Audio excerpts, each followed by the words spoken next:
মুখ্যমন্ত্ৰী ডক্টৰ হিমন্ত বিশ্ব শৰ্মাই শেহতীয়াভাৱে ধৰ্ষণক লৈ কেনেকুৱা পৰিস্থিতিৰ সৃষ্টি হৈছে আৰু এই পৰিস্থিতিৰ পৰিসংখ্যা দাঙি ধৰি কেইটা ধৰ্ষণ কাণ্ড সংঘটিত হ'ল বা কেনে ধৰণৰ অপৰাধমূলক ঘটনা সংঘটিত হৈছে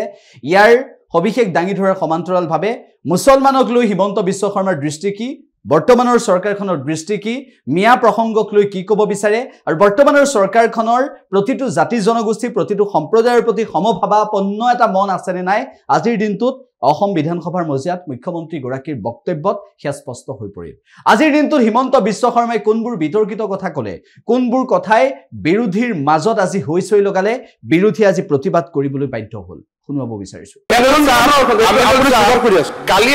কালি কি ষ্টেটমেন্ট ওলাইছে যে উজনিত মাছ নপঠাও তাৰ মানে মই ইমান দিন যি কৈছিলো যে এতিয়া ইকনমিক ব্লকেডৰ কনসেপ্টটো লৈ আহিলে ইমান দিন আছিলে ভূমি জুৱা কালিৰ পৰা নতুন এলিমেন্ট এটা তাৰ মানে অহা কালি খাৰুপেটিয়াত গণ্ডগোল এটা হলে অহা কালি খাৰুপেটিয়াত কৈ দিব গুৱাহাটীত সবজি নপঠাও তাৰ মানে যিখিনি না মোক জাস্ট কৈ ল'ব দিয়ক অখিল গগৈ ডাঙৰীয়া যোগ দিব মই আপোনাক অনুৰোধ কৰিছো এই ষ্টেটমেন্টটোৱে আইন শৃংখলা হ'ব পাৰে আপুনি ক'ব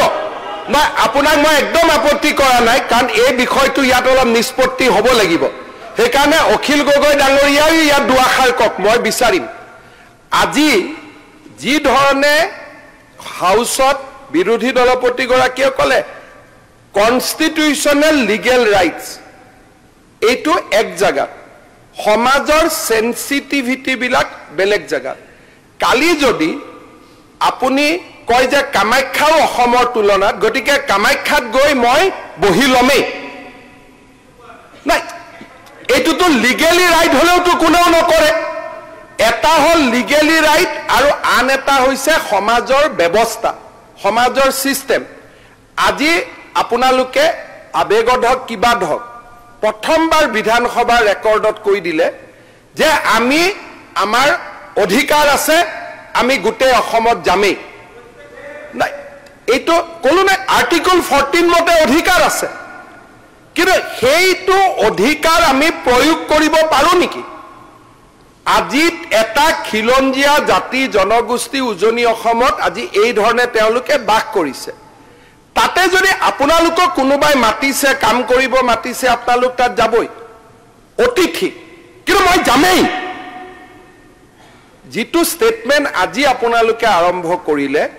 এই ষ্টেটমেন্টটো যদি সদনত আৰু দুবাৰ তিনিবাৰ পৰে মোৰ কাৰণে ল এণ্ড অৰ্ডাৰ কন্ট্ৰোল কৰাটো ডিফিকাল্ট হ'ব মই ল এণ্ড অৰ্ডাৰ পইণ্টৰ পৰা কৈছো কাৰণ আজি এই ষ্টেটমেন্টৰ এটা বেয়া মিনিং হ'ব দ্বিতীয়তে কেইদিনমান আগতে আপোনালোকৰ ফালৰ পৰা কোনোবাই মই নকওঁ যে আমি নগাঁৱৰ পৰা মাছ নপঠাও তাৰমানে ইজিট নজে ইকনমিক ব্লকেট এইটো ইকনমিক ব্লকেট আৰম্ভ কৰি দিলে তাৰমানে ইমান দিন আপোনালোকে যিবিলাক মোক কৈ আছিল যে এইবিলাক হিমন্ত বিশ্ব শৰ্মাই এনেই কয় এনেইটো কোৱা নাই যিটো প্ৰমাণ হৈ গ'ল যে আপোনালোকৰ মাইণ্ডত ইকনমিক ব্লকেটটো মূৰত আছে ইটি যে আজি ইমান দিনে যেতিয়া ইয়াতে কি কৰে গুৱাহাটীৰ সবজিৰ দাম বঢ়োৱাটো এতিয়াতো আপুনি 1:1 লিংক কৰি দিয়ক আজিলৈকে অসমত কোনেও কোৱা নাই যে অমুক আপুনি মাছ নাই পঠোৱা মাছ অন্ধ্ৰ প্ৰদেশৰ পৰা আহিব মাছ অসমলৈ উৎপাদন কৰিব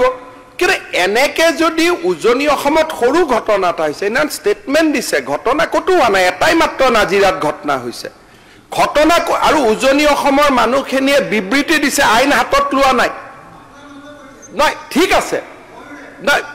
মই ক'লো নহয় এটা ঘটনাক বাদ দি কিন্তু তেনেকুৱা ঘটনা নামনি অসমত আপোনালোকে জানে আমাৰ মানুহখিনিৰ ওপৰত কিমান ডেইলি হৈ থাকে কিয় মই উদাহৰণ দিছো উইথ এক্সাম্পল আপু সাহেব মুখ্যমন্ত্ৰী আমাৰ মানুষ তোমাৰ মানুষ আমাৰ মানুষ বলি মুখ্যমন্ত্ৰী আমাৰ মানুষ তোমাৰ মানুষ এগৰাকী মুখ্যমন্ত্ৰী অলপ ৰেসপন্ড কৰিব অলপ পিছত সকলো মানুহক নিজৰ মাননীয় আপোনাৰ এৰিয়াৰ মানুহ কাৰণে আপোনাৰ মানুহ আপুনি নামনি অসমৰ বিধায়ক আপোনাৰ মানুহ বুলি ভাবক এই সময়ত প্ৰত্যেকজন মানুহ নিজৰ মানুহ বুলি মুখ্যমন্ত্ৰী মানুহ হয় মই কম মোৰ মুখ্যমন্ত্ৰীয়ে প্ৰত্যেকজন মানুহ ভাবিব লাগিব তেখেতে আমাৰ মানুহ তোমাৰ মানুহ বুলি ডিভিজন কৰিলে এই আপোনাৰ সমষ্টি মানুহখিনি আপোনাৰ নহয় কোনোবাই যদি মাছ বেপাৰী সমষ্টি মানুহখিনি আপোনাৰ নহয় এনেকে আহিছে কোনোবা মাছ বেপাৰীয়ে যদি এনেকে কৈছে বৰপেটাৰ মানুহখিনি আপোনাৰ হয় মাছ কেনেকে পঠাব মাছ লৈ যোনে যাব তাক যদি মাৰপিট কৰে আৰে তাৰ খবৰলৈ দিয়ক তাৰ মানে এনেকে পঠাব ইয়াৰ পিছত মানে ক'ব পাৰে মন্ত্ৰী আমাৰ মানুহ তোমাৰ মাননীয় অধ্যক্ষ মহোদয় মই নিজে ৰিকুৱেষ্ট কৰিম আপোনাৰ কাৰণে কাৰণ এইখিনি কথাৰ ওপৰত আপোনাৰ ষ্টেটমেণ্ট ৰেকৰ্ডত যোৱাটো খুব দৰকাৰী শুনি লওক অসত্য মই কেতিয়াও নকওঁ আৰে আপোনাক প্লিজ প্লিজ শুনক ঠিক আছে তেতিয়াহ'লে ফেচবুকটো অসত্য হ'ব মই কালি আপোনাক স্ক্ৰীনশ্বট বিলাক আনি দি দিম না ৰাতিপুৱা অধ্যক্ষ মহোদয় যদি মোক স্ক্ৰীনশ্বট বিলাক লাগে ৰাতিপুৱা মই স্ক্ৰীনশ্বট বিলাক দি দিম মই ক'ব খোজা কথাটো হ'ল যে ৰিচিভিং এণ্ডত যেতিয়া আমি সকলো আছোঁ যিটো পক্ষলৈকে গ'ল মাৰিম কেতিয়াবা গ'ল আমালৈকেও আহে সেইকাৰণে যিবিলাক আমি ৰিচিভিং এণ্ডত থকা মানুহ সদায় সংযম যেতিয়া আমি ৰক্ষা কৰোঁ তেতিয়া সব কথা সংযমৰ মাজেৰে চলি যায় মই এইটো কোৱা নাই যে মাৰোৱাৰী যেতিয়া ভালনাৰেবল হয় আমি জপিয়াই পৰোঁ বঙালী ভালনাৰেবল হ'লে আমি জপিয়াই পৰোঁ যেতিয়া মাইনৰিটি ভালনাৰেবল হয় তেতিয়া আপোনালোকে আপত্তি কৰে ভালনাৰেবল সকলো হ'ব পাৰে এইখন অসমত বহুদা বিভক্ত আৰু ইয়াত এখন মাল্টি এথেনিক সোসাইটি আৰে মইতো লওঁৱেই এইটোতো মোৰ আইডিঅলজি আৰে মইতো লওঁৱেই আৰে ভাই অধ্যক্ষ মহোদয় এখেতসকলে শুনিব খোজাই নাই গতিকে শুনিব নুখুজিলে মোৰ কৈ লাভ নাই শুনিব আচ্ছা আপোনালোকে উঠাই কিয় যদি শুনিবই নোৱাৰে আপোনালোকে যদি মোৰ কথা শুনিব ইমান ভয়ে খায় এই কথাবোৰ আনে কিয় মানুহ ইমান ভয়াতুৰ হ'ব নালাগে নহয় আচ্ছা এতিয়া আজি আপোনালোকে এখন ডাঙৰ জুই লগাই দিলে আচ্ছা আজি আপোনালোকে ইয়াত বহি অখিল গগৈ ডাঙৰে আৰে প্লিজ মই ক'লো আপুনি যি কৰে কৰক হাউচত কি কৰিব আৰে মই ক'লো আপুনি মোক মুখ্যমন্ত্ৰী ডাঙৰীয়াই কৈ আছে অলপ শুনক কাৰ পৰা শুনিব আপুনি এতিয়া মুখ্যমন্ত্ৰী ডাঙৰীয়াই কৈ আছে অখিল গগৈ ডাঙৰীয়া মই যি বাহিৰত কৈছো এটা হাউচত কৈ মোক যি কৰে কৰক ৰ'ব আজি আপোনালোকে মই ক'লো কি কৰিব এতিয়া আপোনালোকে মোক কি কৰিব এতিয়া মই ক'লো এটা আপোনালোকে কওঁতেতো মই বাধা দিয়া নাই আরে অখিল গগৈ ডাঙৰীয়া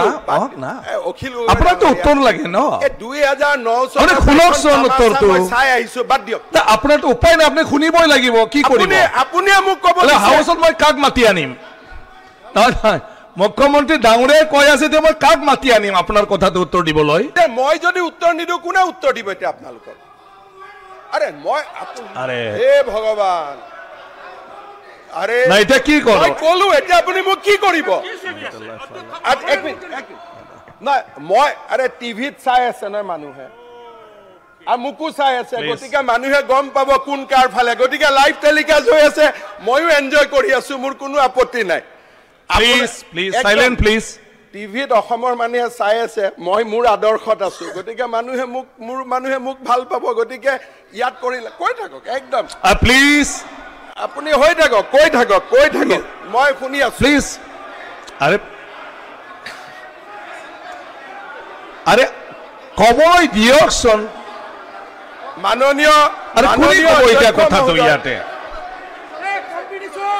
এক মিনিট মাইনৰিটিৰ ভোটৰ কাৰণে যিমান কম্পিটিশ্যন কৰে কৰি থাকক মইতো তাত নাই আচ্ছা অধ্যক্ষ মহোদয়